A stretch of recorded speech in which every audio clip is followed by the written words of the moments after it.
Olá, meus irmãos. A paz de São Jesus Cristo a todos. Hoje estamos trazendo 7 igrejas do Apocalipse. Peço que você se inscreva, caso seja novo ou nova por aqui, para não perder os outros vídeos, e ative o sininho das notificações. Deixe também o seu like para nos ajudar e para que o YouTube o recomende para mais pessoas. Então, sendo assim, vamos ao vídeo.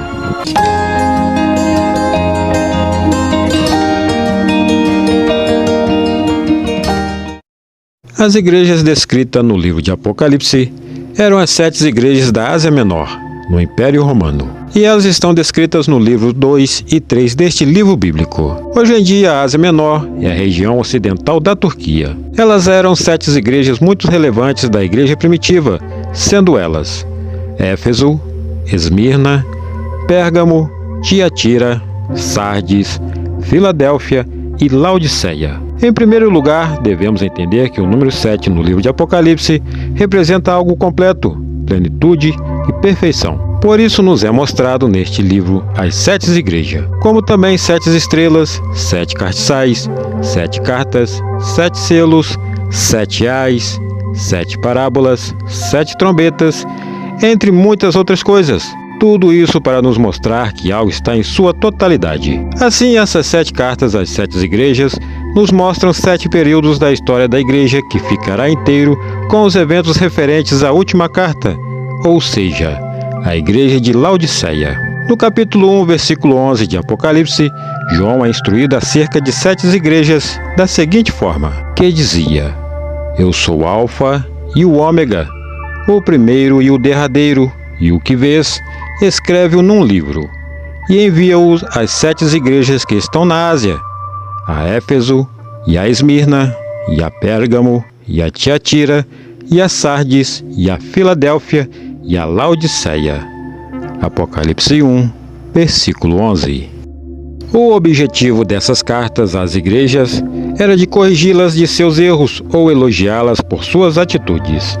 Essas 7 cartas tinham uma estrutura que era a apresentação, ou seja, onde Jesus Cristo se apresenta às igrejas, dizendo quem falava com cada uma delas. O elogio, onde o Senhor diz quais são as boas obras e qualidades daquela igreja. Uma advertência, onde o Senhor repreende a igreja por seus erros. E por fim, essas cartas terminam com uma promessa e recompensa do Senhor a essas 7 igrejas. A mensagem que essas 7 igrejas nos passam valiam tanto para a época em que essas igrejas existiam, no tempo em que o apóstolo João viveu. Ou seja, a mensagem dessas cartas era válida para as 7 igrejas da Ásia e também para todas as outras, inclusive para as igrejas dos tempos atuais. A mensagem que elas passam vem desde o tempo das igrejas primitivas, quando houve o nascimento da igreja por meio do apóstolo Paulo de Tarso, até o dia em que acontecerá o arrebatamento. Após o apóstolo João receber a ordem de escrever as 7 igrejas, ele teve uma visão de Jesus andando no meio de 7 castiçais, e ele tinha em sua destra 7 estrelas. Os 7 castiçais de ouro representam as 7 igrejas, e as 7 estrelas representam os anjos das 7 igrejas. O contexto dessa carta a essas igrejas vale para cada um de nós. Por isso, nesse estudo, vale cada um de nós refletirmos e olharmos para nós mesmos através de cada uma dessas igrejas e ver onde nós nos encaixamos. Qual igreja estamos sendo nos dias de hoje? Então, vamos observar a primeira igreja. Éfeso. O apóstolo João começa escrevendo essa carta à igreja de Éfeso, lembrando de sua visão sobre o modo como Jesus se apresentou, aquele que tem na sua destra as 7 estrelas, que anda no meio dos 7 castiçais de ouro. Apocalipse 2, versículo 1. O significado da visão que o apóstolo João teve é que os 7 castiçais são as 7 igrejas descritas no Apocalipse, e as 7 estrelas, os pastores que cuidam das ovelhas de suas igrejas. Jesus cuida de cada uma das suas igrejas, e anda no meio delas, conduzindo-as e observando cada uma de suas obras e atitudes. Vamos agora conhecer um pouquinho sobre a igreja de Éfeso e o seu significado. O nome Éfeso significa desejável ou permitida. Éfeso representa a igreja apostólica de 30 a 100 anos depois de Cristo. A igreja de Éfeso ficava na cidade mais importante e rica da Ásia. O povo daquela cidade era muito idólatra. pois ali ficava situado o famoso templo da deusa Diana, ou Artemis, a deusa da fertilidade. Esse templo era uma das maiores maravilhas do mundo antigo.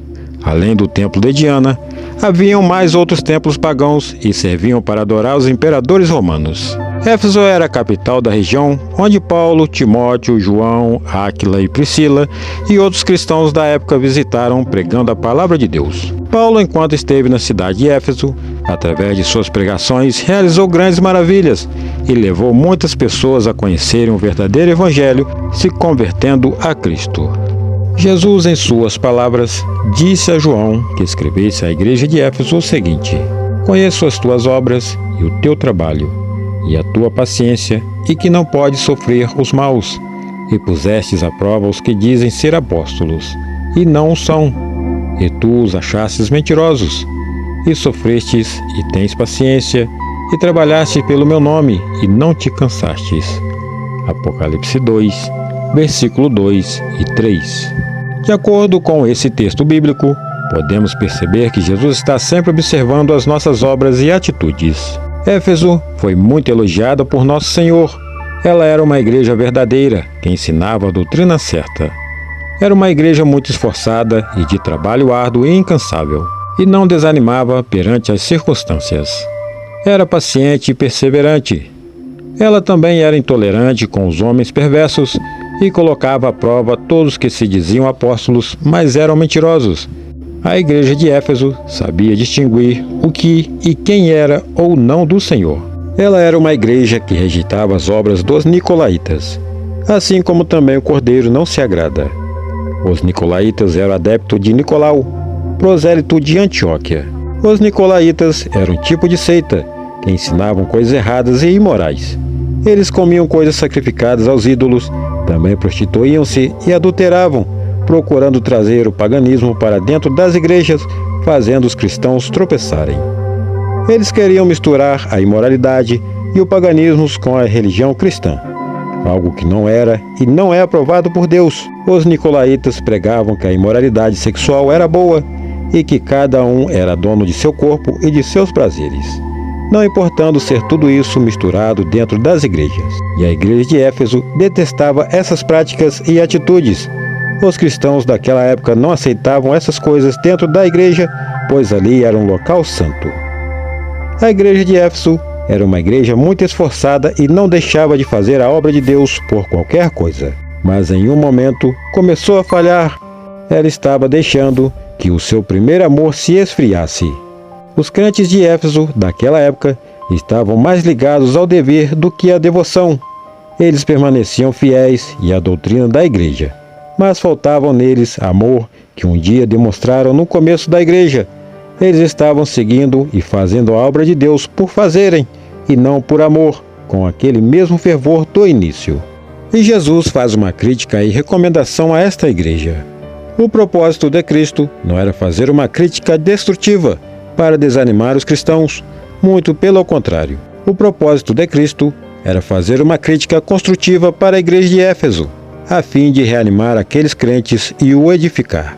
E a recomendação de Jesus a essa igreja é que ela voltasse ao primeiro amor, abandonando aquele sentimento de obrigação de fazer a obra de Deus por fazer, e se arrependessem de seus atos para que viessem a receber sua recompensa. Mas Jesus também advertiu aquele povo de que se eles falhassem e não dessem ouvidos à advertência recebida, ele viria e tiraria o seu castiçal de seu lugar.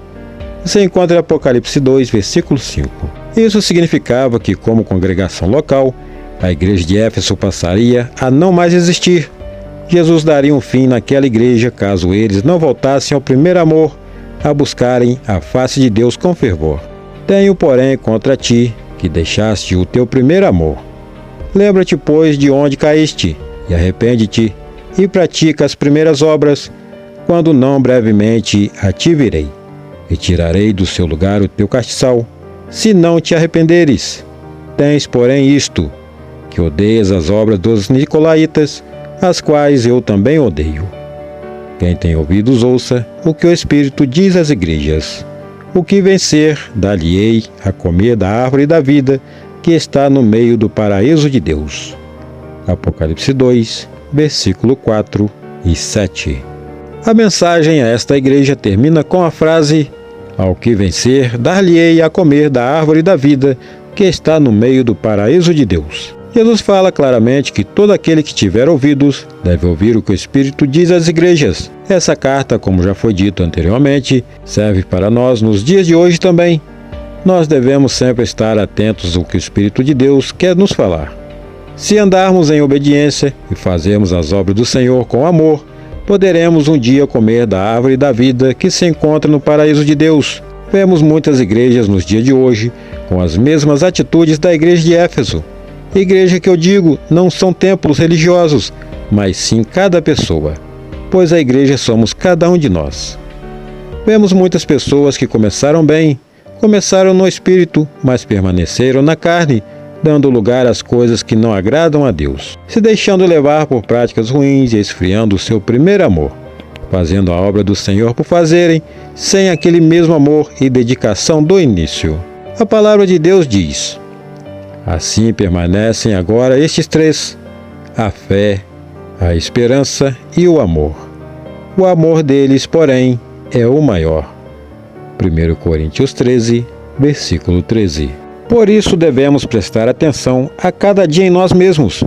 Se estamos no primeiro amor, fazendo a obra de Deus com fervor, buscando a face dele a cada dia, com o coração arrependido de nossas atitudes e firmes no primeiro amor, para que possamos vencer e receber a recompensa de Deus, assim como foi feita também essa promessa aos crentes de Éfeso. Jesus também nos faz essa mesma promessa de uma igreja eterna no paraíso, e não algo passageiro ou momentâneo. A vontade de Deus é que nenhum de seus filhos se percam, por isso ele nos adverte, para que possamos estar sempre andando de acordo com sua vontade, para que no final recebamos o galardão. Que possamos ser fiéis como a igreja de Éfeso, porém ligados sempre em Deus, no primeiro amor, e não somente em uma doutrina. Que nunca esqueçamos de onde o Criador nos tirou e o que ele quer fazer por nós. Que possamos arrepender-nos e de nossas atitudes e voltar-nos para perto de Cristo. Os dias estão se findando e em breve Jesus virá nos buscar nas nuvens com poder e grande glória. Esmirna. Esmirna era uma importante cidade portuária, muito conhecida por sua beleza. Ela ficava localizada onde atualmente fica a cidade de Izmir, na Turquia, na região de Egeu. A cidade de Esmirna era uma cidade pagã, onde eles adoravam a deuses do Império Romano, como o imperador César. Nessa cidade era disputado os Jogos Olímpicos e o vencedor recebia a coroa de César. A antiga cidade foi destruída pelos lídios em 600 a.C. e reconstruída pelos gregos no final do IV século a.C. Durante o domínio do Império Romano, a cidade de Esmirna se tornou um centro de idolatria oficial, conhecida como a Guardião do Templo. Ela foi a legítima cidade da Ásia a erguer um templo para a adoração da cidade romana em 195 a.C. No ano de 26 d.C., Esmirna foi escolhida como a região do templo do imperador Tibério. Ou seja, a cidade de Esmirna, pelo que podemos ver, era uma cidade bastante idólatra e leal ao imperador romano. Não encontramos na Bíblia nenhuma evidência ou informação sobre a fundação ou início da igreja em Esmirna, mas ao que tudo indica, a igreja de Esmirna foi fundada pelo apóstolo Paulo durante sua terceira viagem missionária, já que o livro de Atos dos Apóstolos diz que a palavra do Senhor foi pregada aos moradores de toda a Ásia, tanto judeus como gregos. Você encontra em Atos 19, versículo 10. A palavra Esmirna tem o significado de mirra, que também pode significar perfume ou cheiro suave. Esmirna constituiu a igreja coada ou perseguida provavelmente entre 100 a 312 d.C. Este tempo foi conhecido como a Era dos Mártires, em que muitos cristãos morreram por sua fé. A Carta a Esmirna. A Carta à Igreja de Esmirna segue com a mesma estrutura padrão da Carta de Éfeso e, consequentemente, das demais cartas de Apocalipse. A carta começa com a apresentação do autor, ou seja, do Senhor. Em seguida, um elogio da parte de Jesus Cristo ao anjo da igreja, pedindo aos cristãos que ouvissem o que o Espírito estava dizendo, e por último, uma promessa a eles ligada à fidelidade da igreja. Jesus elogiou esta igreja porque eles suportaram sofrimento e todo tipo de humilhação. Jesus não repreendeu a igreja de Esmirna, apenas os aconselhou a ficarem firmes até a morte. com a promessa de receberem a coroa da vida e não sofrerem a segunda morte. A cidade de Esmirna, como já falei, dava aos vencedores das disputas olímpicas a coroa de César, mas Jesus queria dar ao seu povo, a todo aquele que fosse fiel ao seu nome, a coroa da vida eterna. O apóstolo João começa a carta à igreja de Esmirna, declarando quem estava dizendo aquelas palavras a eles, e ao anjo da igreja em Esmirna escreve: Isto diz o primeiro e o último, que foi morto e reviveu. Apocalipse 2, versículo 8. Jesus, com essas palavras, o primeiro e o último, que foi morto e reviveu, queria mostrar aos cristãos da igreja de Esmirna que ele não esmoreceu diante da morte, mas sim a venceu. Eles, sendo fiéis, também poderiam vencer qualquer circunstância. Seguindo a carta que dizia: Conheço as tuas obras, e tribulações e pobreza, mas tu és rico, e há blasfêmias do que se dizem judeus, e não o são, mas são a sinagoga de Satanás. Nada temas das coisas que hás de padecer. Eis que o diabo lançará alguns de vós na prisão, para que sejais tentados, e tereis uma tribulação de 10 dias. Sê fiel até a morte, e dar-te-ei a coroa da vida. Quem tem ouvidos ouça o que o Espírito diz às igrejas. O que vencer não receberá o dano da segunda morte. Apocalipse 2, versículo 9 e 11. Os membros da igreja de Esmirna eram muito pobres, apesar de viverem em uma cidade muito rica. Eles eram excluídos da sociedade por conta de sua religião e perseguidos.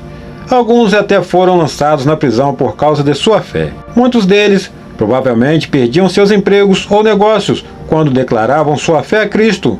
Eles deixavam de falar César é o Senhor para proclamarem Cristo é o Senhor. E isso custava caro a cada um deles.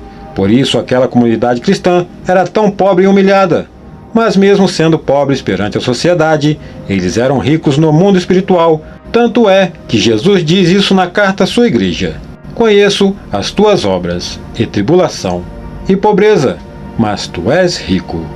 A igreja de Esmirna buscava o Senhor de todo o seu coração, e não deixavam de proclamarem que existia somente um Deus e um só Senhor. Naquela época, segundo os historiadores, havia um homem por nome Policarpo, discípulo do apóstolo João. Era um pastor ou bispo da igreja de Esmirna, o anjo da igreja, o qual Jesus citou em suas palavras. Policarpo foi um cristão fiel, muito zeloso em sua obra e que temia a Deus. Ele era um pastor exemplar. Por ele ser tão fiel a Cristo, acabou sendo queimado numa fogueira em 155 d.C. Policarpo não quis reconhecer nem acender incenso ao imperador César, não o vendo como uma divindade. Ele cria somente em Deus e permaneceu fiel a Cristo até a sua morte. Os romanos ordenaram que ele se colocasse contra Cristo para ser liberto de sua prisão e morte. Mas Policarpo disse que jamais blasfemaria contra o Senhor, a quem ele tinha servido por toda a sua vida. Policarpo foi ameaçado de ser jogado às feras ou ser queimado no fogo, mas a resposta de Policarpo foi: ameaça-me com o fogo que pode durar 1 hora, e então se extingue, mas você ignora o fogo do julgamento vindouro e a punição eterna reservada para os ímpios. Então por que estás demorando? Faça logo a sua vontade. Por não negar a Cristo, aos 86 anos de idade, Policarpo foi queimado vivo em uma fogueira. Sem dúvida, este foi um grande servo fiel do Senhor. Nem mesmo diante da morte negou o seu Senhor. É interessante relembrarmos que Jesus não advertiu e nem exortou a igreja de Esmirna, apenas a elogiou, consolou e prometeu uma grande recompensa após toda a provação sofrida pelos seus cristãos. O pastor Policarpo e toda a igreja viviam em uma cidade idólatra, onde o povo daquele lugar adorava os romanos e os templos de deuses pagãos. Porém, aqueles cristãos permaneceram fiéis ao Senhor. Por conta disso, por eles levarem a mensagem de Cristo por onde passavam e por não se curvarem a outros deuses, foram terrivelmente perseguidos e excluídos da sociedade. Como já falei anteriormente, a perseguição a eles foi tão grande que muitos deles tiveram que perder a própria vida, como o pastor Policarpo teve de perder a sua vida por amor a Jesus. Durante o período da igreja de Esmirna, os cristãos eram mortos nas arenas, servindo de atração para os espectadores. Muitos eram devorados por leões, alguns tinham seus corpos pendurados e eram queimados vivos em postes, servindo de tochas para iluminar os estádios, como no caso do pastor Policarpo, que foi morto numa fogueira. Alguns tinham seus corpos pendurados em praça pública. Tudo isso para advertir a população daquela cidade. Era uma situação terrível, onde os cristãos eram massacrados de toda forma possível, mas eles permaneceram fiéis e não negaram o nome do Senhor Jesus Cristo. Notem também que no versículo 10 de Apocalipse 2, Jesus fala sobre um período de 10 dias de perseguição que a igreja de Esmirna iria sofrer. Nada temas das coisas que hás de padecer. Eis que o diabo lançará alguns de vós na prisão para que sejais tentados, e tereis uma tribulação de 10 dias. Ser fiel até a morte, e dar-te-ei a coroa da vida. Isso nos mostra que a perseguição tinha dia e hora para começar e também para acabar. A expressão simbólica 10 dias representa um tempo completo, breve e determinado. A carta a Esmirna também é uma profecia certeira das perseguições e sofrimentos suportados pela maioria das igrejas daquela época. A última perseguição, e a mais violenta de todas, foi promovida por Dioclécio durante 10 anos. Ao todo, houve 10 grandes perseguições oficiais dos cristãos pelos imperadores romanos, começando por Domiciano em 96 d.C., quando se tornou proibido ser cristão. O imperador Domiciano se intitulava um deus e perseguiu os cristãos por um período de 10 anos intimamente aos cristãos de Esmirna, que se doavam à obra de Deus. Tanto os 10 períodos de perseguição, como os 10 anos de perseguição por Domiciano, podem ser entendidos ou interpretados como um cumprimento dos 10 dias referido no versículo 10 de Apocalipse 2. Morar na cidade de Esmirna naquele período não era nada fácil. Uma cidade onde a idolatria imperava, onde os costumes idólatras eram mais importantes do que a vida de qualquer humano. Aquele que aceitava Cristo tinha que ter muita fé em seu poder e em suas palavras para poder vencer as adversidades. E vemos que a igreja de Esmirna é refletida nos dias de hoje. Afinal, quantas e quantas pessoas em diversos países sofrem por pregarem a palavra do Senhor? Nós que moramos aqui no Brasil somos privilegiados por ainda podermos pregar a palavra de Cristo livremente. Em muitos outros países, isso já não é mais possível. Mas vai chegar um período em que isso será proibido em todo o mundo. As palavras de Cristo na carta à igreja de Esmirna ainda são tão atuais quanto foram há quase 10.000 anos. Por isso não devemos nunca deixar de falar sobre Cristo, nem das coisas boas que Ele faz por nós. Ainda que sejamos humilhados, ainda que possamos algum dia perder nossa vida por amor a Cristo, nunca devemos negar nossa fé em Deus. Devemos sempre sermos fiéis como a igreja de Esmirna, que não fracassou, mas prosseguiu levando o amor de Deus aos que precisavam. Aqueles que permanecem fiéis diante das perseguições são vencedores com Cristo. Ainda que o diabo queira perseguir a cada um de nós, ou fazer algo para nós que seja danoso, devemos lembrar sempre que a nossa recompensa se encontra nos céus, a coroa da vida dada por nosso Senhor Jesus Cristo. Por isso de nada devemos temer, apenas seguirmos buscando a face do Senhor a cada dia, pois Ele é a nossa redenção. Enfim, Esmirna foi uma igreja fiel, uma igreja humilde, muito perseguida, mas que muito agradou ao Senhor, por não desanimarem e nem negar o seu nome. Que possamos ficar firmes como os cristãos de Esmirna, não desanimando, e que jamais possamos negar o nome de Jesus Cristo. Pérgamo. A igreja de Pérgamo ficava situada na Ásia Menor. Ela ficou conhecida como a igreja infiel e também por fazer parte das 7 igrejas citadas no livro de Apocalipse, recebendo as cartas da parte do Messias, Jesus Cristo.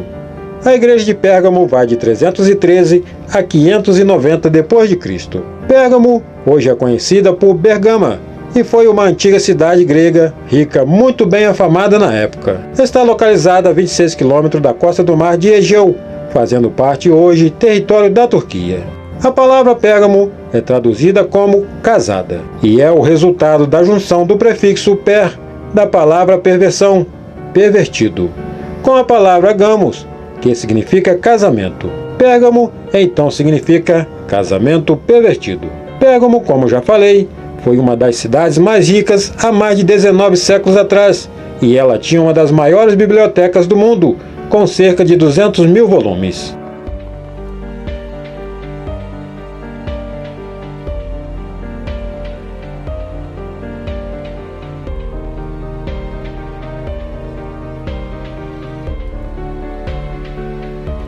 Pérgamo era uma cidade extremamente idólatra. Nela havia 4 principais seitas idólatras: a de Zeus, a de Dionísio, de Asclépio, que era cultuado como o deus da cura, simbolizado pela figura da serpente, e também a seita de Atenas. O altar de Zeus, presente naquela cidade, era o monumento mais grandioso da cidade, com mais de 12 metros de altura. Esse altar ficou conhecido como Altar de Pérgamo. O principal deus pagão de Pérgamo, o Asclépio, possuía a forma de uma serpente e tinha um santuário na cidade, de onde vinha o símbolo da medicina, que é usado até nos dias de hoje. Em Apocalipse 2, Jesus menciona aquele lugar como sendo o trono de Satanás, talvez até mesmo por esse culto à serpente que era feito pelo povo daquela cidade. No ano de 312, o imperador Constantino sonhou que vencia uma batalha. Ele acreditava que aquele sonho, na verdade, era uma visão do Senhor, o Deus verdadeiro. Então o sonho dele se cumpre. Ele realmente venceu a batalha. Constantino achou que quem lhe tinha dado a vitória teria sido o Senhor. Então ele decidiu unificar a religião daquela cidade, tornando obrigatório todos serem cristãos. Foi então que nessa época começou a haver a mistura da religião entre o paganismo e o cristianismo. As pessoas daquela cidade então começaram a ser obrigadas a se tornarem cristãs, porém sem de fato se converterem. Eles só eram convencidas da religião cristã por conta de um decreto, mas não convertidas de todo o coração, continuando com suas práticas idólatras, adorando a deuses pagãos e com suas imoralidades sexuais. Nessa época também começou a surgir práticas e doutrinas erradas a quais o Criador não se agrada, tais como oração aos mortos, adoração a anjos e santos, que é algo que Deus não se agrada, pois até mesmo os anjos se prostram diante de Deus para o adorar. Os anjos não podem receber adoração nenhuma. A adoração a Maria, que também não deve ser adorada, mesmo sendo uma mulher bendita entre todas as outras, mesmo sendo a mãe de Jesus, uma mulher abençoada, ainda assim não é digna de receber adoração, pois somente Deus pode merecer e receber toda a honra, toda a glória e toda a adoração. Não há informações concretas sobre o surgimento ou fundação da igreja de Pérgamo, mas ao que tudo indica, ela tenha sido fundada no tempo em que o apóstolo Paulo de Tarso fazia suas viagens missionárias naquela região, pois a Bíblia diz que o evangelho foi pregado por Paulo em toda a Ásia. A igreja de Pérgamo se encontrava nesse cenário, onde havia grande idolatria a deuses pagãos naquela cidade, e cercada pela adoração a Satanás. A carta à igreja de Pérgamo. A carta à igreja de Pérgamo se inicia com a apresentação de Jesus Cristo, que diz: "E ao anjo da igreja que está em Pérgamo escreve, isto diz aquele que tem a espada aguda de 2 fios." Apocalipse 2, versículo 12. Essa apresentação de Jesus se refere como uma espada do juízo, mostrando que ele julgaria todo aquele que pervertesse o evangelho usando o seu nome. A espada indica a autoridade e o poder para julgar e castigar. Jesus não está apenas no meio da igreja, mas ele anda, observando a cada um de seus servos que fazem parte de sua igreja.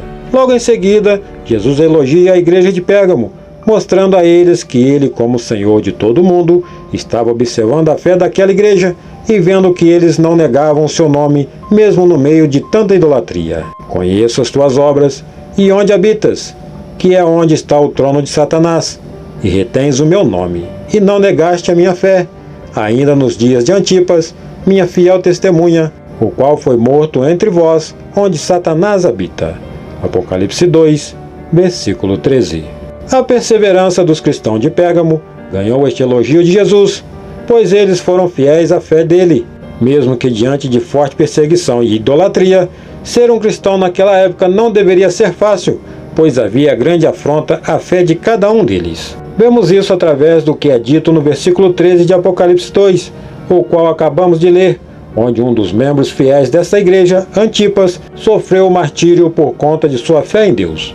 Segundo algumas tradições, Antipas foi colocado dentro de um boi de bronze e este foi levado ao fogo até ficar vermelho, morrendo o servo de Deus sufocado e queimado. Enfim, ainda que não seja real essa tradição, vemos que Antipas se mostrou um servo fiel até a morte e não negou o nome de Cristo, mesmo diante de todo o sofrimento e perseguição. Após Jesus elogiar a igreja de Pérgamo, ele faz repreensão à mesma por alguns descuidos dos cristãos daquela época. A igreja de Pérgamo passou a ceder às artimanhas do inimigo, Satanás passou a contaminar a Igreja de Cristo para tentar acabar com ela lentamente, provocando a união do paganismo com o cristianismo. Algumas pessoas daquela igreja passaram a seguir a seita dos nicolaítas. Alguns dos crentes daquela igreja começaram também a participar de rituais idólatras e imoralidade sexual. Alguns ainda permaneciam fiéis, porém outros deixaram seu coração se corromper por conta do exemplo ruim que aquela cidade passava e acabaram se misturando com o mundo. Alguns cristãos daquela época começaram a seguir também a doutrina de Balaão. No Antigo Testamento nos é mostrado que Balaão foi alguém que montou um plano para conduzir Israel à imoralidade e à desobediência contra Deus. Você encontra em Números, capítulos 22 ao 25. E em Números 31, versículo 16 diz: Eis que essas foram as que por conselho de Balaão deram ocasião aos filhos de Israel e transgredir contra o Senhor no caso de Peor. Por isso houve aquela praga entre a congregação do Senhor. Vemos o quanto a doutrina de Balaão era ruim perante os olhos do Senhor. A doutrina de Balaão encorajava que os casamentos fossem corrompidos, sendo misturados com o mundo pagão, o que resultava em imoralidade e idolatria. Na igreja em Pérgamo, alguns crentes faziam como Balaão, incentivavam o povo a se misturar em outras religiões, até participando de idolatria e de prostituição.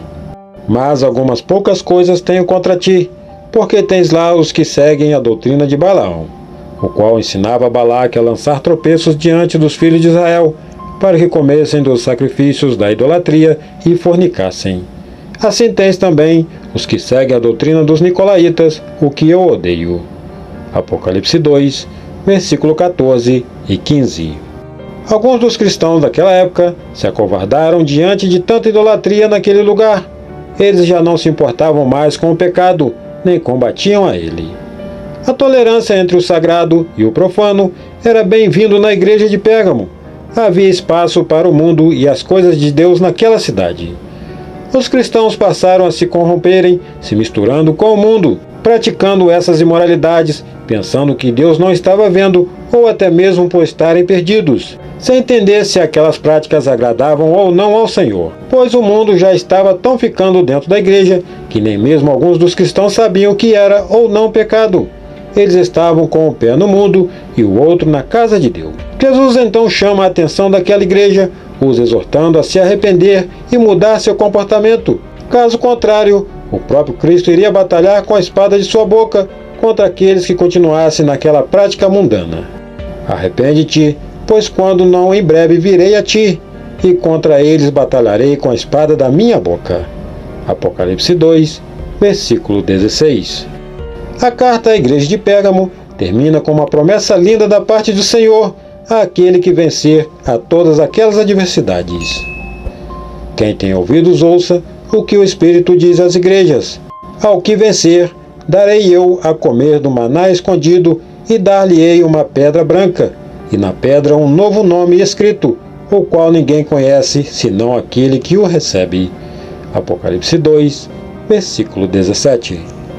Como em todas as 7 cartas, Jesus pede que todos os seus servos dessem atenção devida à sua palavra, pois quando ouvimos a voz e as palavras do Senhor, só temos bênção a receber da parte dele. O maná escondido que Jesus fala nessa carta representa o alimento espiritual que todos nós, nascidos em Cristo, necessitamos. E Jesus quis dizer nessa carta que todo aquele que vencesse as mentiras e enganos daquela cidade idólatra, ele daria o sustento para estes. Jesus é o maná vindo dos céus, dado pelo Criador a cada um de nós. Ele nos sustenta e nos dá a vida. Já a pedrinha branca é uma prática vinda desde os tempos dos juízes. Na cidade de Pérgamo havia um famoso tribunal onde as pessoas eram julgadas. O juiz tinha 2 pedrinhas, uma branca e uma preta. Quando ele ia julgar alguém, se a pessoa fosse absolvida, o juiz lhe mostrava a pedra branca, mas se a pessoa fosse condenada, recebia a pedra preta como simbolismo da sua condenação. E vemos nessa promessa de Jesus que ele dará ao que vencer uma pedra branca e um novo nome escrito nela. Isso significa que cada um de nós que formos fiéis a Cristo até o fim, receberemos a recompensa dele e a absolvição de Cristo, simbolizada pela pedra branca. A pedra branca também é vista como símbolo de purificação, justificação e santificação. Ou seja, Todo aquele que permanecer fiel receberá essa pedra branca como um novo nome vindo do Criador. Novo nome é o nome de Cristo, e indica que o vencedor pertence a Ele. Muitas pessoas hoje em dia estão agindo como a igreja de Pérgamo, querendo unir o mundo com a casa de Deus, colocando coisas dentro da igreja que não agradam a Ele. Muitos estão como os crentes de Pérgamo, com um pé na igreja e outro no mundo, agindo como se o pecado não fosse mais pecado. E Deus é puro, e Ele busca santidade e verdadeiros adoradores. Muitas pessoas têm caído nessa mesma armadilha de Satanás, dando ouvidos a falsos profetas e adotando a metodologia satânica, a mesma que afetou Israel para enfraquecer a Igreja de Cristo em Pérgamo. Devemos sempre olhar para nós mesmos e analisarmos nossas atitudes, observamos onde estamos caindo ou errando. Ninguém é perfeito, mas devemos buscar a santidade a cada dia, nos arrependendo de nossos erros e nos voltando para Deus. Enfim, a carta de Pérgamo nos mostra o quão importante é sermos fiéis a Cristo e tratarmos com pureza o seu Evangelho. Quando somos fiéis, obedientes e temos zelo pelas coisas de Deus, recebemos grandes bênçãos dele. Porém, quando andamos no pecado, agindo conforme nossas próprias vontades, saímos derrotados e recebemos o juízo do Eterno. Por isso devemos sempre estudar a palavra do Senhor para não sermos enganados pelo maligno. O que ele quer é somente isso: fazer esse casamento entre o profano e o sagrado, a fim de destruir os cristãos fiéis e levar essas almas para junto dele ao inferno. A Bíblia diz que o meu povo foi destruído porque lhe faltou conhecimento. Porque tu rejeitastes o conhecimento, também eu te rejeitarei, para que não sejas sacerdote diante de mim. E visto que te esqueceste da lei do teu Deus, também eu me esquecerei de teus filhos. Oséias 4, versículo 6. Quando buscamos conhecer a palavra de Deus e seguimos as suas leis, conquistamos uma nova vida, uma vida com Cristo, vivendo o melhor de suas promessas. Que possamos ser uma igreja diferente da igreja de Pérgamo. Que não venhamos tolerar o mundo, nem cair nele, pois Deus quer que sejamos santos como Ele. Que possamos buscar sua face e conhecer a verdade, a única que pode nos libertar de todas essas mentiras. Sardes. Sardes foi uma antiga cidade que fazia parte da Lídia, onde hoje está localizada na vila turca de Sarte. Sardes é uma das 7 igrejas que recebeu da parte do Senhor Jesus uma carta que está registrada no livro de Apocalipse, capítulo 3. A palavra Sardes vem do grego Sardes e do antigo persa Esparda, e pode significar aquele que permanece ou aquele que escapa. A cidade de Sardes era muito antiga, uma cidade magnífica, no alto de uma colina e com muitas muralhas. Os moradores daquela cidade se gabavam pelo fato de a cidade ser uma fortificação inabalável. Eles acreditavam que pelo fato da cidade estar sob uma forte elevação, nenhum inimigo chegaria até eles, e assim se tornaram autoconfiantes e soberbos. Sardes foi construída sobre uma rocha, provavelmente em 1150 a.C., ela ficava numa elevação de cerca de 500 metros. A cidade de Sardes foi escolhida pelo rei Creso da Lídia como capital de seu reino. Ele acreditava que o seu tesouro estaria bem guardado e sem risco nenhum ali, mas por negligência dos soldados de Sardes, que acabaram dormindo durante a vigília, ela sofreu algumas invasões e entrou em decadência no século seguinte, mostrando que não era tão forte como os moradores dali acreditavam ser. A cidade, que era tão orgulhosa, acabou caindo nas mãos do rei Ciro da Pérsia em 529 a.C. Passados alguns anos, em 218 a.C., Antíoco Epifânio tomou o poder novamente da cidade de Sardes, do mesmo jeito que antes, se aproveitando da arrogância dos moradores dali e da falta de vigilância dos seus soldados. No ano 17 d.C., Sardes teve uma parte de sua destruída por conta de um terremoto e foi novamente construída pelo imperador Tibério. Sardes era uma cidade muito idólatra. Assim como as cidades anteriores a qual Messias enviou as cartas, em Sardes a religião predominante era romana, e a cidade cultuava a Ártemis. A igreja de Sardes, ao que tudo indica, tinha sido também criada pelo apóstolo Paulo, em sua 3ª viagem missionária àquele local, já que a Bíblia diz que a palavra do Senhor foi anunciada em toda a Ásia. Você encontra em Atos 19, versículo 10. A carta à Igreja de Sardes. A Igreja de Sardes, assim como as outras igrejas, exceto Esmirna e Filadélfia, a qual veremos mais à frente, segue o mesmo padrão, onde elas recebem um elogio, uma crítica, uma instrução e, por fim, uma promessa da parte do Senhor. O Senhor começa se apresentando à Igreja de Sardes, através de sua carta a eles, da seguinte forma: ao anjo da Igreja em Sardes escreva: estas são as palavras daquele que tem os 7 Espíritos de Deus e as 7 estrelas. Conheço as suas obras, você tem fama de estar vivo, mas está morto. Apocalipse 3, versículo 1. Os 7 Espíritos de Deus e as 7 estrelas nos trazem um significado. O número 7 é simbolizado como algo completo, perfeição. Os 7 Espíritos de Deus traz o sentido de que Ele é o Todo-Poderoso que pode reviver todo aquele que está morto, aquele que faz o impossível acontecer. Já as 7 estrelas traz uma referência aos ministros da casa do Senhor, que levam a sua mensagem a todo aquele que necessita, trazendo uma vida nova à sua igreja. Jesus está vendo e controlando tudo, andando no meio de sua igreja, olhando a cada um no modo em que fazem a obra do Criador. Notem que nesta carta, diferentemente das outras cartas passadas, Jesus não menciona nenhuma perseguição ou martírio ao povo daquela igreja. Também não menciona falsos líderes levando o povo ao engano. Muito pelo contrário, parecia ser um tempo de paz para a igreja de Sardes, onde eles conheciam a verdade e pregavam a palavra de Deus livremente, porém estavam mortos por dentro por conta de sua vaidade. Jesus viu naquela igreja a soberba e a audácia de alguns cristãos, fingindo estarem vivos na obra do Senhor, porém estavam mortos. A igreja de Sardes, talvez por viverem numa cidade tão orgulhosa, acabavam também vivendo de aparências. Eles viviam de fama perante os homens, mostrando estarem cheios do poder de Deus, quando na verdade estavam vazios e desaprovados por Deus. Aquela igreja foi morrendo aos poucos até ser retirado de vez o Espírito Santo dela, querendo mostrar ser viva, contudo estava morta. Em seguida, Jesus traz uma instrução à sua igreja, pedindo a eles que permanecessem atentos e não deixassem o que restava morrer. Esteja atento, fortaleça o que resta e que estava para morrer, pois não achei suas obras perfeitas aos olhos do meu Deus. Lembre-se, portanto, do que você recebeu e ouviu, obedeça e arrependa-se. Mas se você não estiver atento, virei como ladrão e você não saberá a que hora virei contra você. Apocalipse 3, versículo 2 e 3. Jesus desejava que aquela igreja voltasse a ser uma igreja desperta, recordando-se do verdadeiro evangelho que havia sido ministrado em cada um dos corações.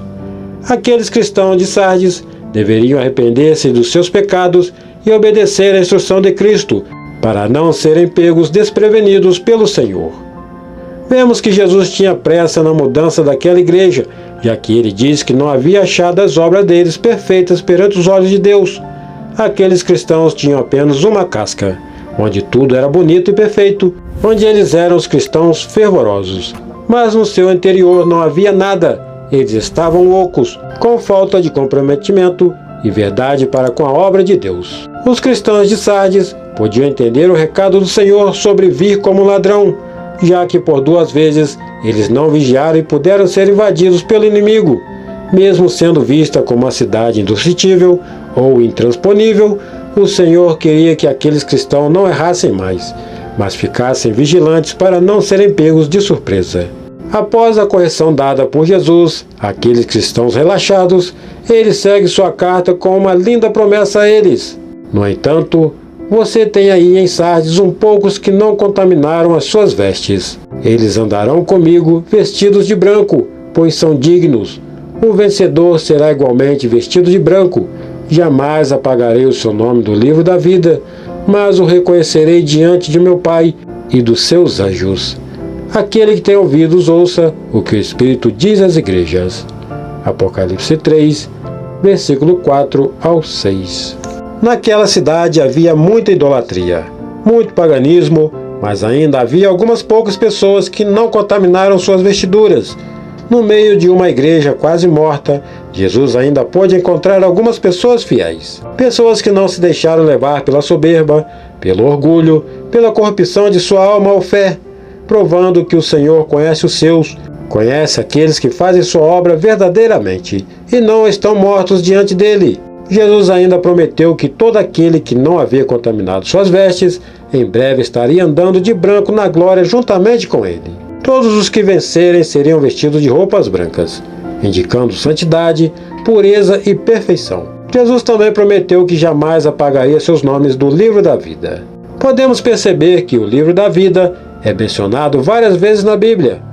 O apóstolo Paulo diz que todo aquele que cooperasse no Evangelho de Cristo tinha seus nomes escritos no livro da vida.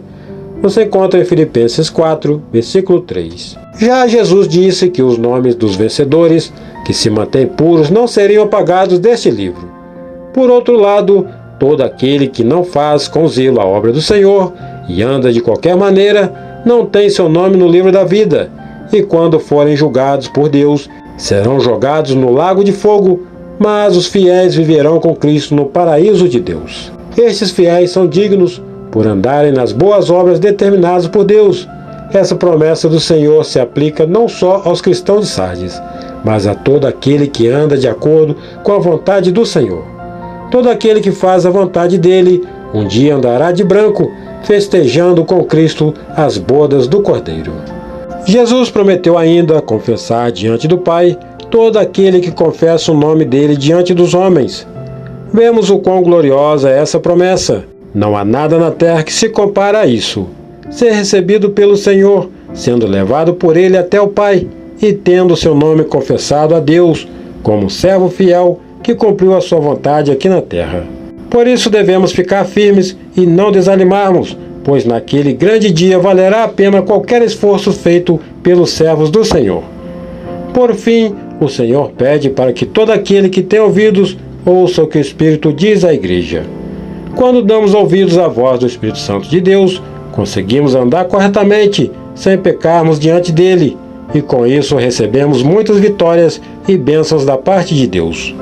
Concluímos que todos nós cristãos devemos renovar e nos reavivarmos diante de Deus a cada dia, para não sermos considerados uma igreja morta por Ele. Qualquer igreja pode morrer a qualquer momento, se nem sequer perceber, talvez pela monotonia dos cultos, pela monotonia das orações, da pregação da palavra do Senhor, da vaidade, da soberba, enfim. Se não tomarmos cuidados, podemos morrer lentamente e espiritualmente. Por isso devemos nutrir nossas vidas a cada dia com alimento espiritual, que é a palavra do Senhor. A correção e a promessa do Senhor à igreja de Sardes não são apenas para aqueles cristãos daquela época, mas são válidas para todos os cristãos de todas as épocas e lugares possíveis. Que possamos ser diferentes dos cristãos infiéis de Sardes, que possamos ser humildes e reconhecermos a cada dia nossas fraquezas e onde estamos errando, pedindo sempre a ajuda do Criador para nos reanimarmos a cada dia. Ao anjo da igreja em Tiatira, escreve: Estas são as palavras do Filho de Deus, cujos olhos são como chama de fogo e os pés como bronze reluzente. Apocalipse 2, versículo 18. Tiatira. Tiatira foi uma antiga cidade da Ásia, localizada na Lídia, sobre a qual está edificada a atual cidade turca, Akhisar. A cidade de Tiatira tinha o comércio como sua atividade principal. Ela era uma grande cidade comercial. Era muito afamada por seus sindicatos e os seus tecidos de lã tingidos de púrpura, uma tinta caríssima obtida de moluscos. Você encontra em Atos 16, versículo 14. Também era muito conhecida por seus instrumentos de cobre e bronze. Tiatira ficava a pouco mais de 80 quilômetros de Esmirna e na metade do caminho de Pérgamo. Nesta cidade também residia uma mulher por nome Lídia, a qual depois se converteu a Cristo através dos ensinamentos do apóstolo Paulo. Nós já postamos aqui no canal o vídeo sobre Lídia, vou deixar nos cards e também na descrição. O nome Tiatira significa sacrifício contínuo ou sacrifício perpétuo. Por essa igreja ignorar o sacrifício de Cristo, dando lugar a sacrifícios idólatras, deixando de lado o Novo Testamento e se baseando no Antigo Testamento, onde o sacrifício real não foi o de Jesus, anulando a eficácia do sangue de Jesus. Na cidade de Tiatira, havia um templo erguido em homenagem ao deus Sol, Apolo. Era uma cidade pagã, onde aceitava a idolatria e muitas outras heresias. Nessa época, foram criados e colocados na igreja a missa, os santos, as imagens, os dogmas, a proibição de aquele que não entendia ter acesso à leitura e exame das Escrituras. Na época de Tiatira, também surgiu a casta sacerdotal, o clero, e foi onde a fé por maior parte dos cristãos morreu. A carta à igreja em Tiatira. A profecia da carta de Tiatira se deu provavelmente entre os anos 538 ao ano 1517 de nossa era. A carta à igreja de Tiatira começa com a apresentação do Senhor Jesus Cristo ao anjo, o pastor da igreja. Como no início do vídeo, já podemos perceber, Jesus se descreve como Filho de Deus, cujos olhos são como chama de fogo e os pés como bronze reluzente. Jesus se apresentou dessa forma por conta do contexto que viviam os cristãos da cidade de Tiatira. Ali havia uma grande associação que trabalhava com bronze. Por isso Jesus diz que seus pés são como bronze reluzente e seus olhos de fogo, para enxergar tudo o que havia escondido dentro dessa igreja. Logo após Jesus se apresentar, ele elogia a igreja. Conheço as suas obras, o seu amor, a sua fé, o seu serviço e a sua perseverança, e sei que você está fazendo mais agora do que no princípio. Apocalipse 2, versículo 19. Jesus estava observando as obras e atitudes da igreja em Tiatira. Ele sabia da conduta de seus fiéis, a fé de cada um deles e o amor pelo qual eles faziam sua obra. A igreja de Tiatira era uma igreja ativa e esforçada. Os cristãos tinham zelo pela obra do Senhor. O amor que faltava na igreja de Éfeso transbordava na igreja de Tiatira. Mas a igreja de Tiatira não era perfeita e foi repreendida pelo Senhor por alguns de seus atos.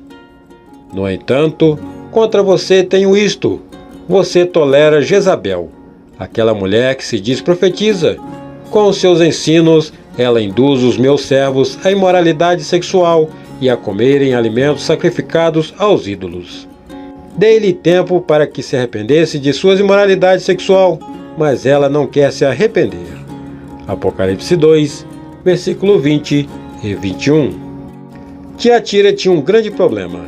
Ela era tolerante em relação a uma falsa profetisa, a qual Jesus chamou de Jezabel. Não sabemos se de fato existia uma mulher por nome Jezabel nesta cidade, ou se era apenas uma referência a Jezabel, esposa do rei Acabe. Essa mulher pode ter sim existido, mas não sabemos, já que o nome Jezabel na Bíblia é sinônimo de sedução, a idolatria e a imoralidade. Jezabel, esposa de Acabe, teve uma influência horrível em Israel, levando o povo a práticas idólatras. Jezabel, esposa de Acabe, perseguiu e tentou matar o profeta Elias, tentando se desfazer da verdade vinda do Senhor. Tinha centenas de profetas de Baal. Era uma mulher perversa. Já postamos aqui no canal também um vídeo sobre Jezabel. Vou deixar o link nos cards e na descrição. A Jezabel de Tiatira agiu de modo parecido, seduzindo os cristãos às práticas idólatras e prostituição. Ela fez com que os servos do Senhor comessem coisas sacrificadas a ídolos, uma prática condenada por Deus que representa comunhão com Satanás. O objetivo dessa mulher Jezabel de Tiatira era propagar o engano. Ela queria desviar os servos de Deus do caminho certo, os levando a praticar coisas que desagradam ao Criador. Ela pregava que os crentes tinham que conhecer as coisas profundas de Satanás. Você encontra em Apocalipse 2, versículo 24. O culto idólatra que tinha começado em Pérgamo, nessa época de Tiatira, começou a tomar força. Os crentes daquela igreja conviviam com as trevas, pensando estarem andando na luz. Eles praticavam as festas e rituais que eram incompatíveis com o Evangelho. Nesse período surgiu a falsa doutrina, e foi onde o pecado entrou dentro da igreja. Por conta desses atos, Jesus avisou que traria o castigo sobre eles. Ele havia dado tempo àquela igreja de se arrepender, porém muitos não fizeram isso. Por isso, vou fazê-lo adoecer e trarei grande sofrimento aos que cometem adultério com ela, a não ser que se arrependam das obras que ela pratica. Matarei os filhos dessa mulher, então todas as igrejas saberão que eu sou aquele que sonda mentes e corações, e retribuirei a cada um de vocês de acordo com as suas obras. Apocalipse 2, versículo 22 e 23. Nesta carta podemos perceber que Jesus ainda foi longânimo, dando tempo aos crentes daquela igreja de se arrependerem de seus pecados e a corrupção do seu evangelho. Porém, Jezabel e seus fiéis não quiseram abandonar aquelas práticas. Por isso, Jesus iria punir aqueles crentes infiéis ao seu nome, para provar para todos que ele era o Senhor que sonda as mentes e os corações. Jesus não iria falhar em disciplinar o seu povo. Ele queria mostrar a todos que o pecado não traz nenhum benefício, apenas a morte física e espiritual. A morte daqueles infiéis serviria de alerta para os outros. As igrejas poderiam então entender que Jesus é quem sabe de tudo o que acontece e que ele julga com juízo cada um segundo as suas obras. A promessa à igreja de Tiatira. Por fim, Jesus faz uma promessa à igreja de Tiatira. Aos demais que estão em Tiatira, a vocês que não seguem a doutrina dela e não aprenderam, como eles dizem, os profundos segredos de Satanás, digo: não porei outra carga sobre vocês. Então somente apeguem-se com firmeza ao que vocês têm, até que eu venha. Aquele que vencer e fizer a minha vontade até o fim, darei autoridade sobre as nações. Ele as governará com cetro de ferro e as despedaçará a um vaso de barro. Eu lhes darei a mesma autoridade que recebi autoridade de meu Pai. Também lhe darei a estrela da manhã. Aquele que tem ouvidos ouça o que o Espírito diz às igrejas. Apocalipse 2, versículo 24 ao 29. Cristo exortou aquela igreja, pedindo apenas que eles permanecessem fiéis à sua palavra e ao seu nome, não se misturando com os costumes pagãos daquele lugar. Ele desejava que seus filhos, ao invés de conhecer as coisas profundas de Satanás, pudessem conhecer mais dele, a estrela da manhã, e vivenciarem a glória de Cristo. Jesus condenaria os pecadores, os despedaçando como um vaso de barro, mas daria a todo aquele que vencesse autoridade sobre todas as nações e a estrela da manhã, que é Jesus Cristo, iluminando a sua noiva naquele grande dia do banquete celestial. Jesus termina a carta à igreja de Tiatira, como nas outras cartas, pedindo para que todo aquele que tiver ouvidos ouvisse o que o Espírito diz às igrejas. Dar ouvidos, nesse caso, seria prestar atenção em sua palavra e agir de acordo com o que Jesus havia pedido a cada um. Jesus vê tudo e todos. Ele faz uma distinção certa entre os servos de Satanás e os seus servos fiéis. Todo aquele que deseja servir ao diabo, não se arrependendo de seus pecados, Jesus promete tribulação e morte. Mas os seus discípulos fiéis receberão dele a honra de estarem naquele grande dia em sua presença e o privilégio de reinar com ele sobre os inimigos. Muitas igrejas dos dias de hoje também agem como Tiatira, aceitam o pecado dentro delas por benefício próprio. Aqueles crentes infiéis de Tiatira também aceitavam o pecado dentro da igreja, somente para poderem participar das festas e atividades econômicas da cidade, a fim de não serem excluídos por conta da religião. Hoje vemos também muitas igrejas sendo usadas de palanques, onde o nome de Jesus não é mais pregado, e sim o amor ao dinheiro, a práticas idólatras e benefícios próprios e muitas outras coisas. Mas não podemos esquecer que Jesus nos observa a cada dia e julgará cada um com juízo.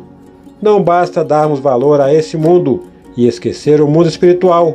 Devemos estar sempre ligados em Cristo, fazendo sua vontade e buscando andar de acordo com a sua palavra, para que naquele dia possamos receber a recompensa do Salvador. Devemos sempre nos perguntarmos: será que estamos tolerando o pecado? Será que estamos aceitando a idolatria e profanação no nome do Senhor? Será que estamos admitindo o mundo? Que possamos ter para todas essas perguntas a resposta negativa. Que possamos andar com Cristo e não com o mundo, pois esse mundo jaz do maligno. 1 João 5, versículo 19.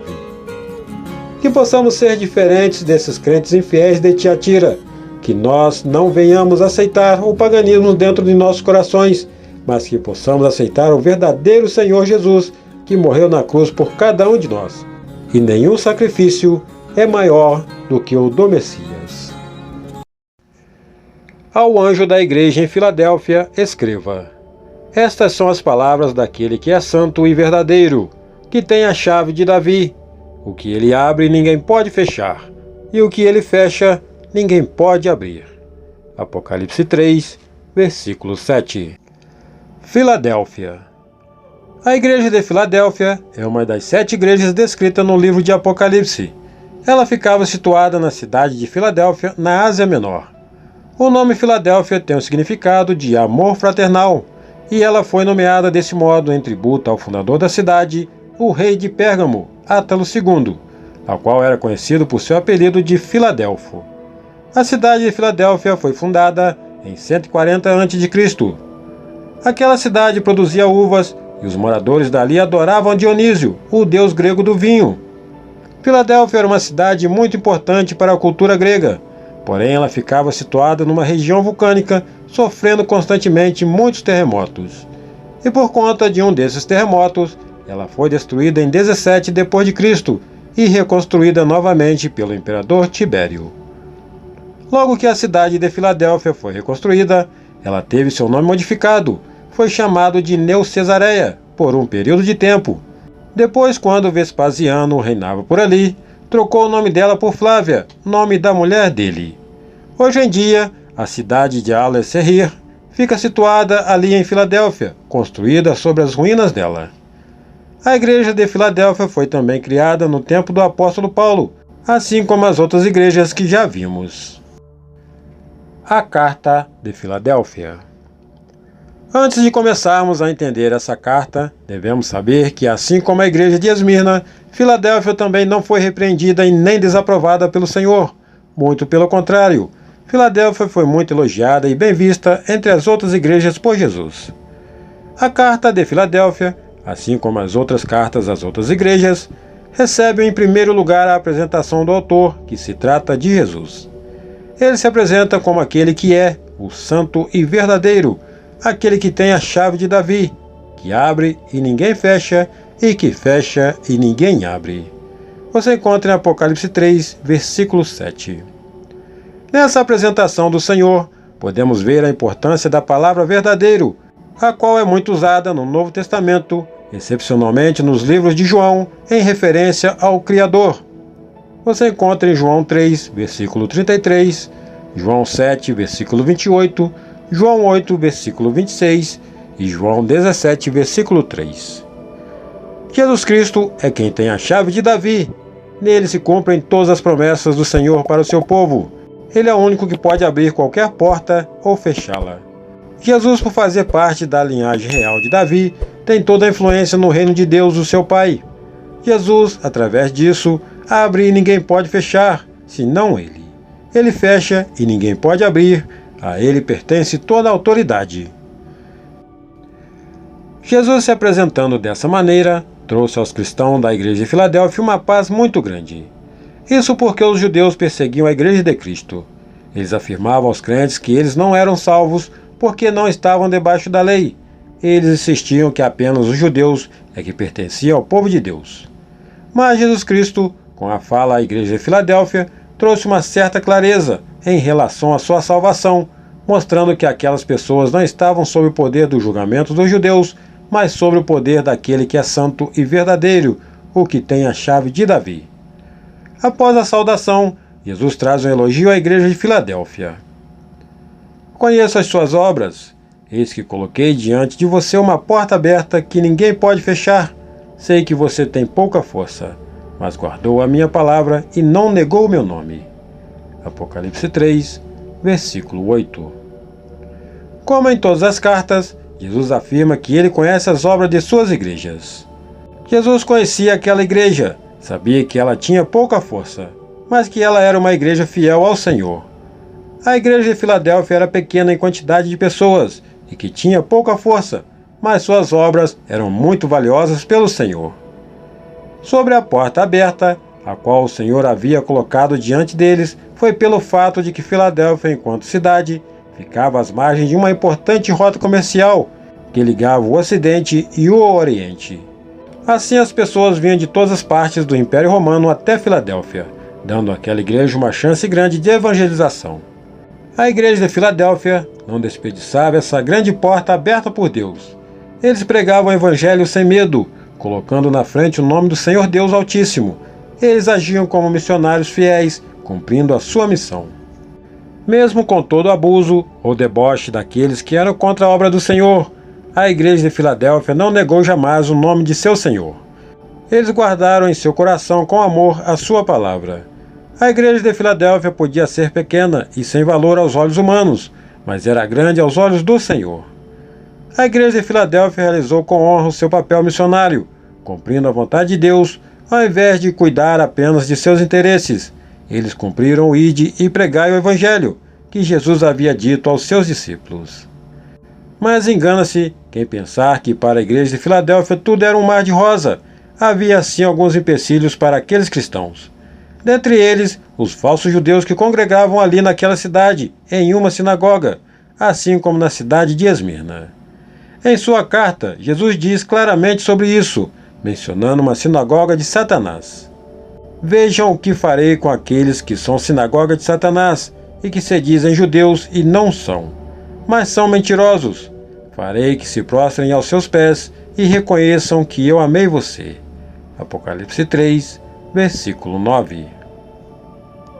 No livro de Atos, podemos ver que as primeiras perseguições sofridas pela igreja, tanto em Jerusalém como na Ásia, começaram pelos judeus. A igreja em Filadélfia sofreu muito por conta desses falsos judeus.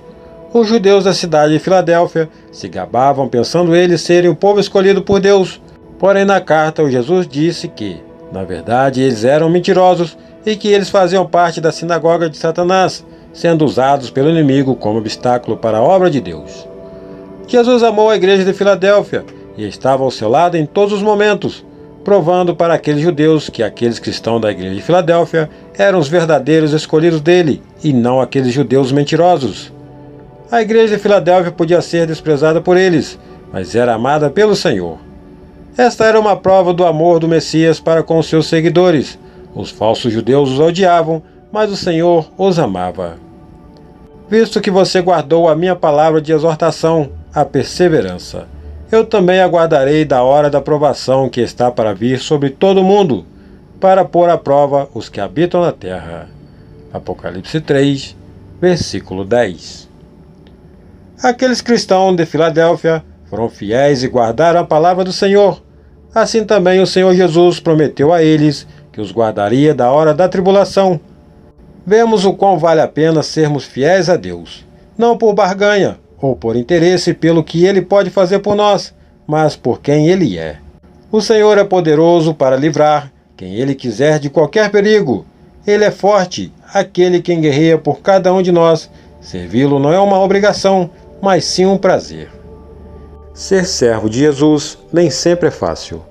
Vão existir perseguições, vão existir calúnias, difamações, dores para os servos, mas todo aquele que for fiel a Ele, perseverar até o fim e fazer a sua obra, esse terá uma grande recompensa de Cristo.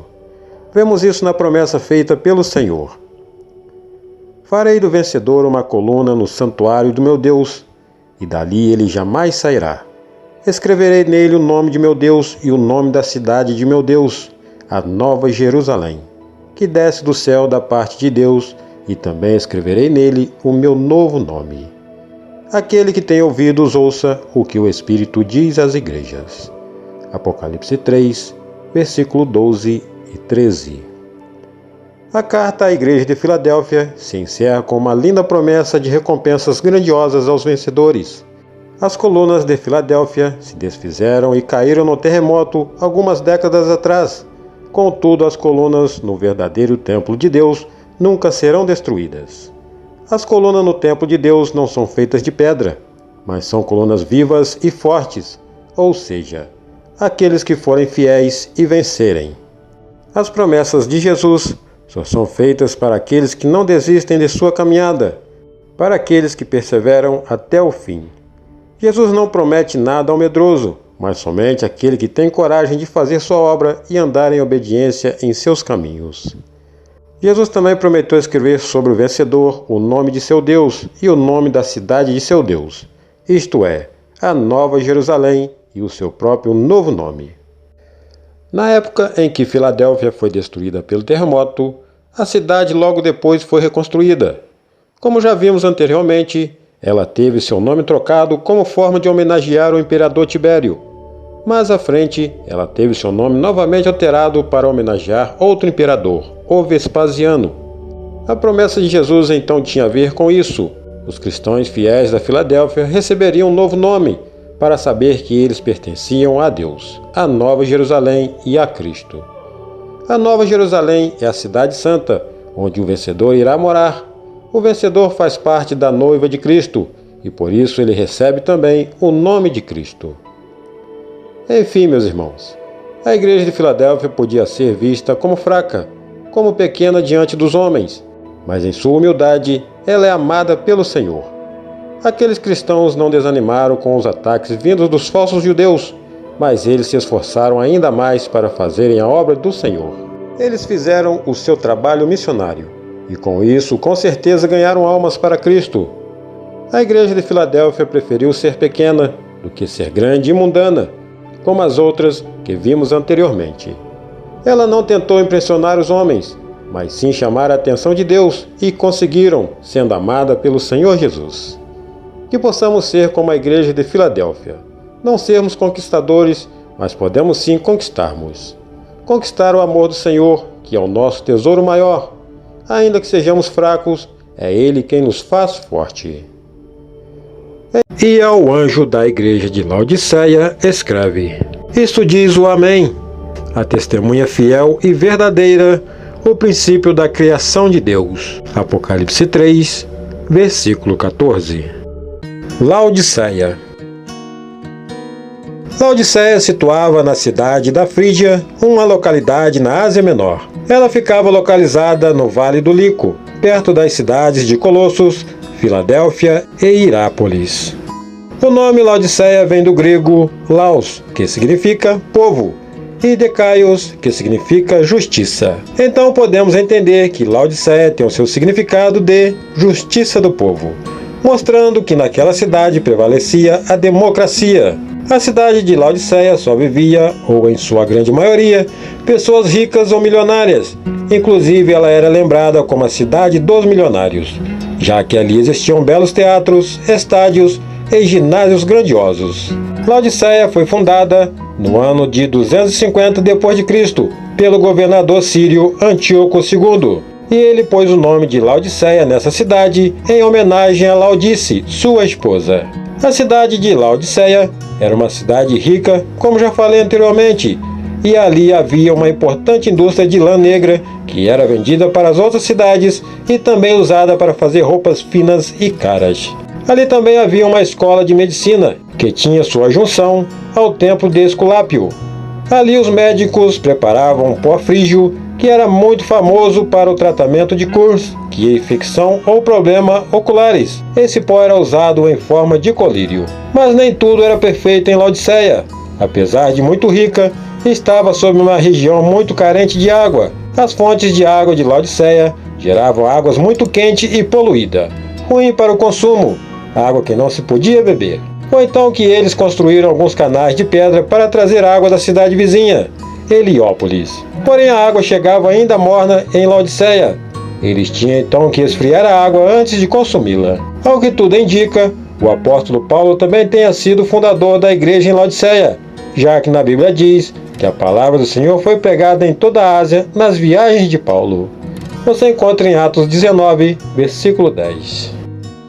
A carta à igreja de Laodiceia. Jesus se identifica em sua carta, escrita pelo apóstolo João, dizendo ser o Amém, a testemunha fiel e verdadeira, o princípio da criação de Deus. A palavra Amém é um termo hebraico que significa certamente, verdadeiramente e assim seja. Podemos entender então que Jesus, ao se declarar como Amém, mostra-nos que Ele é o verdadeiro, que todas as coisas se formam através dele. A testemunha fiel e verdadeira significa que Jesus traz o verdadeiro testemunho sobre o seu Pai e a vontade dele para com os homens, o princípio da criação de Deus. Foi onde tudo se fez. Portanto, a criação de Deus foi originada por Ele, que depois vemos Ele dar seu único Filho por amor de todos nós pecadores. Você encontra em 1 Colossenses 1, versículo 15 e 16. A carta de Jesus ao pastor da igreja em Laodiceia traz muitas informações referentes ao caráter e circunstâncias daquela cidade. Em todas as outras cartas, Jesus traz um elogio às suas igrejas, mesmo que elas tivessem que se ajustar de alguma forma. Porém, com a igreja de Laodiceia, isso foi diferente. A igreja de Laodiceia, assim como a igreja de Sardes, não mereceram palavras de aprovação de Jesus Cristo. Elas estavam mortas na fé, em suas atitudes e modo de viverem. Laodiceia foi a igreja que recebeu uma das mais duras exortações do Senhor. Vejamos em sua carta: Conheço as tuas obras, que nem és frio nem quente. Quem dera foras frio ou quente. Assim, porque és morno, e não és frio nem quente, vomitar-te-ei da minha boca. Como dizes: rico sou, e estou enriquecido, e nada tenho falta, e não sabes que és um desgraçado e miserável, e pobre, e cego, e nu. Apocalipse 3, versículo 15 ao 17. Assim como em todas as outras igrejas, dos capítulos 2 e 3 de Apocalipse, Jesus mostra o quanto Ele conhece a cada uma. Ele conhece cada uma de nossas obras, pois Ele anda no meio dos candeeiros, observando a cada um. E não foi diferente com a igreja em Laodiceia. Jesus viu que aquela igreja estava desanimada, se tornou uma igreja arrogante, onde somente os interesses pessoais que a interessavam. Aqueles crentes não tinham uma posição certa, eles faziam o que queriam e não o que o Senhor queria que eles fizessem. A igreja de Laodiceia foi exortada por ser uma igreja inútil, assim como a água que vinha para a cidade provocava náuseas, por não ser quente e nem fria, assim era a igreja de Laodiceia. Aqueles cristãos não eram quentes e nem frios. Eles não pertenciam ao Senhor de todo o coração.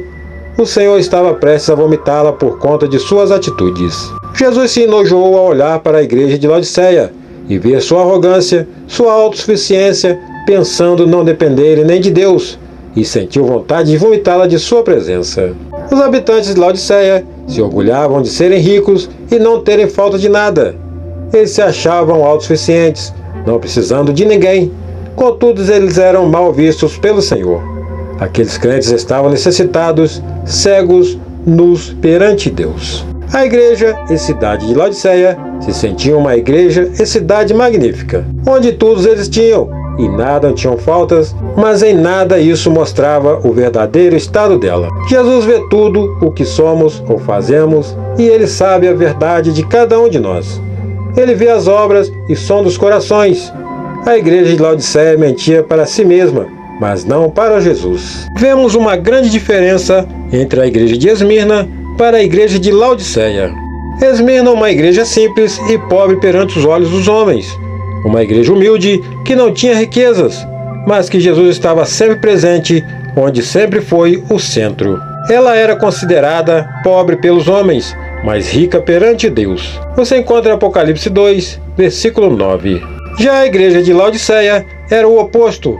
Eles eram ricos perante os homens, orgulhosos, mas eram pobres e nus perante o Senhor. Laodiceia era uma igreja onde Jesus não estava presente, onde só a vaidade prevalecia e o fervor estava fora de cogitação. Jesus não se afastou deles, mas aqueles crentes é que se afastaram de Jesus.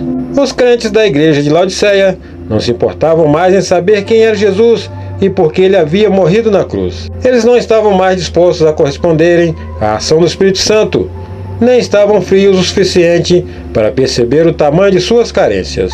Além de serem inúteis à obra de Deus, eles não se arrependiam de seus atos. Por isso Jesus desejava que fossem frios ou quentes, pois assim poderia agir de alguma forma por eles. Jesus continua sua carta com um conselho à igreja de Laodiceia.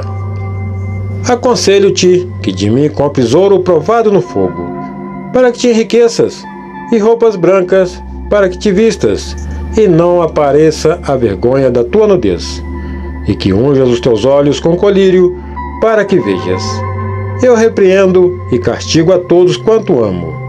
Sê, pois, zeloso, e arrepende-te. Apocalipse 3, versículos 18 e 19. Como disse anteriormente, Laodiceia era uma cidade rica, e sua riqueza vinha de seu comércio e produção da famosa lã negra, de fina qualidade. Laodiceia era uma referência para a indústria têxtil da época. A produção de lã negra e de variadas vestes em Laodiceia não foram o bastante para cobrir a sua nudez perante o Senhor. O que mancha as nossas vestes é o pecado.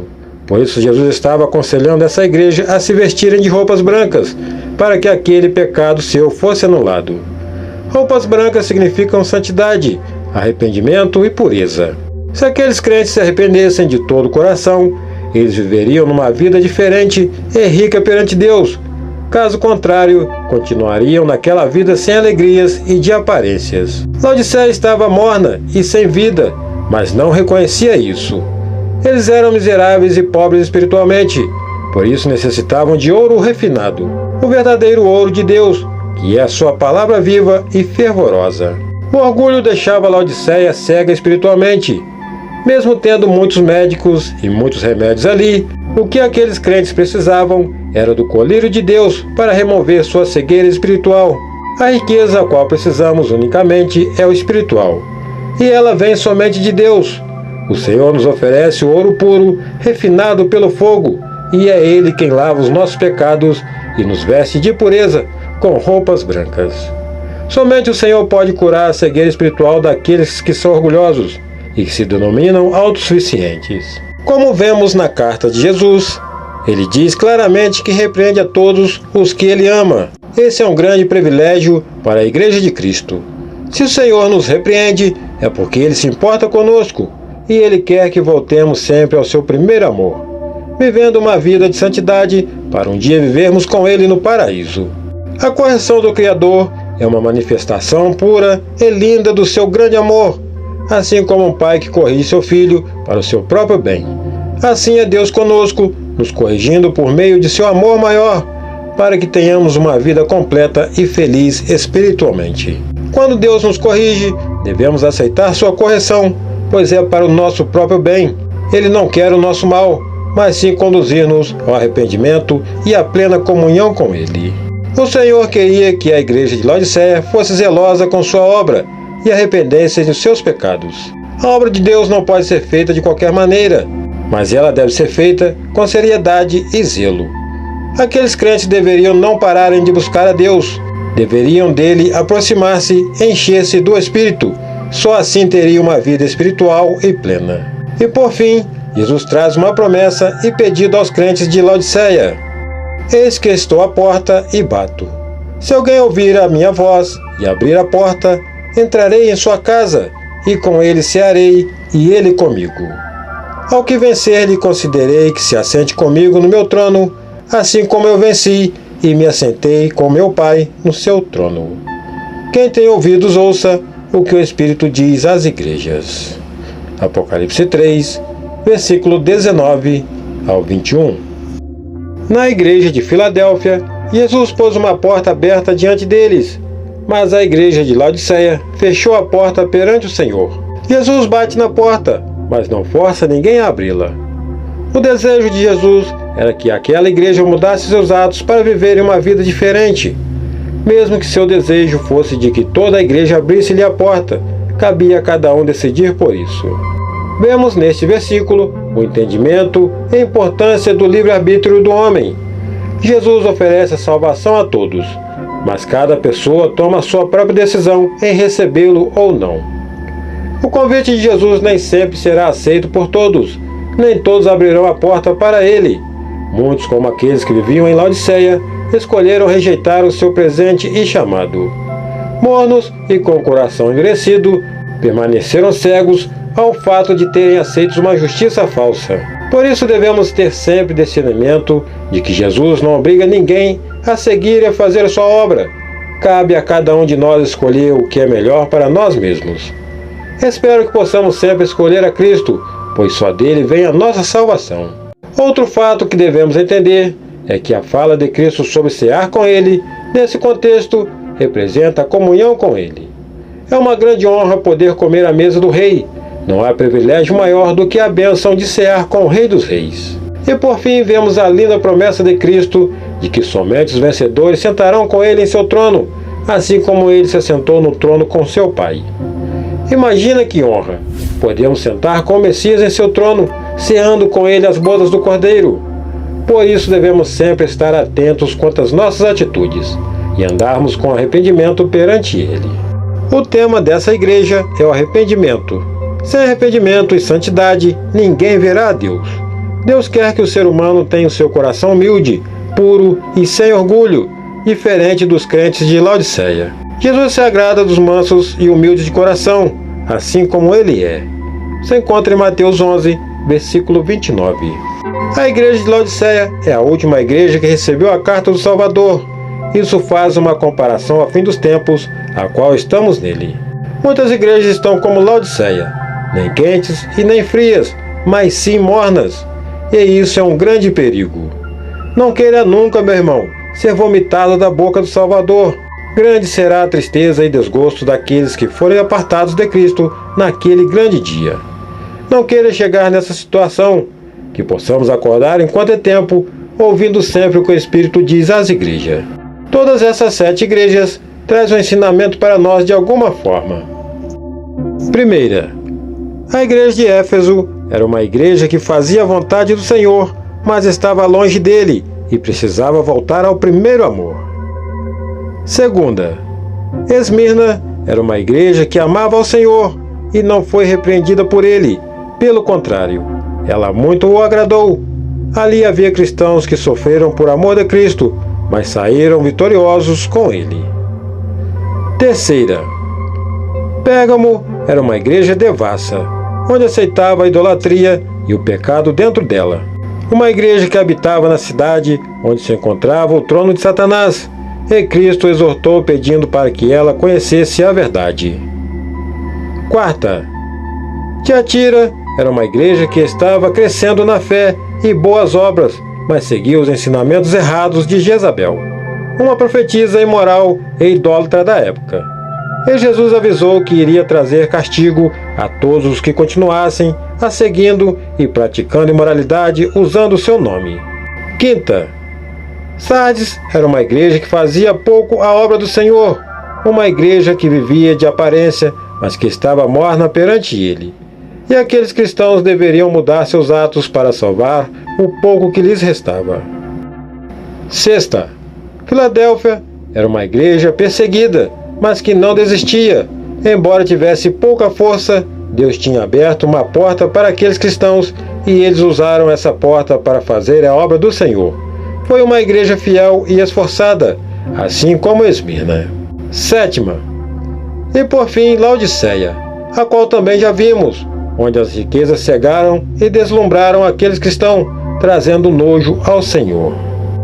Cada uma dessas igrejas nos mostram que o Senhor observa cada uma de nossas atitudes. Ele anda no meio de sua igreja, prestando atenção em cada um de seus servos e pastores delas. Pois cada um dos pastores, no dia do juízo final, dará conta a Deus de cada uma de suas ovelhas. Devemos sempre fazermos a vontade do Senhor, fazer com carinho e zelo tudo o que Ele nos pedir, pois só Ele sabe o que é melhor para nós. Se confiarmos nele, só temos de sair de qualquer circunstância vitoriosos. O Senhor é justo e julga cada um com justiça segundo as suas obras. Ative o sininho das notificações para que quando postarmos um vídeo novo, você possa ser notificado. Deixe seu like para nos ajudar e compartilhe esse vídeo com alguém. Obrigado por sua presença em nosso canal. Que Deus te abençoe, fique com Deus e até o próximo vídeo.